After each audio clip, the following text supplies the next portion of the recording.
A middle school student claims it was an innocent compliment. His teacher is calling it sexual harassment. Andy Fox started investigating the allegation, and tonight he shares what he found in a story you'll see only on 10. What are we talking about here, Andy? Nicole and Tom, a compliment becomes a complaint. For months, we've reported on discipline cases that have caught our eye inside the Virginia Beach City public school system.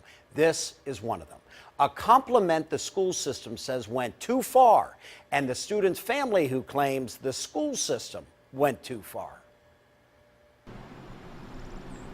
I said, "You look nice today, Miss." And she said, "Come with me." February 17th began this 7th grader's nightmare at Princess Anne Middle School. His teacher, we will not name, apparently did not like his tone of voice and took him to another teacher. And she said, "What did you say to me again?" And I said, "You look nice today, Miss." Student claims that was his tone, an innocent compliment. He and the teacher returned to the class for 3 hours before the end of the day. Are you kind of wondering if this isn't such a big deal to keep him out of the class and to change his teacher, then maybe it's not a big deal? Exactly. The next day, he returns to school and gets this 2-day out-of-school suspension notice. Reason? Sexual harassment. You're crying about this. It hurts that much? Just to think that I'm that bad of a kid, that I sexually harassed a teacher. Honestly, this is absurd. He complimented somebody. This is not sexual harassment. He said a compliment, and you have twisted it into something sick. The mother starts emailing, wants to meet the teacher. That is denied. Then told her son will return to the teacher's class after his suspension. Mother says absolutely not. For him to go back into that classroom is unwarranted. What if he accidentally brushes against her? Is that sexual assault?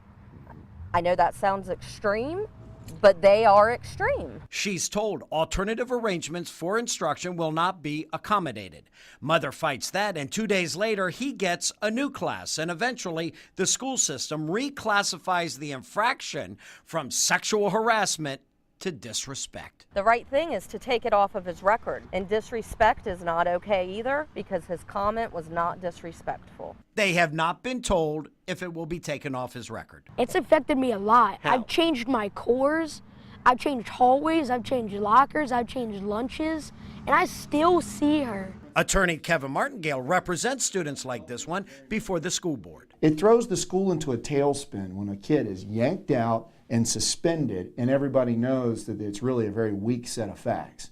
It puts everybody on pins and needles wondering, am I the next person who's going to be the victim of a set of rules that are not being enforced in an intelligent way? The family gave us a waiver like this one, giving up their rights of privacy, wanting the school administration to discuss this case with us. We went to the superintendent of public schools, Dr. Sheila Magula.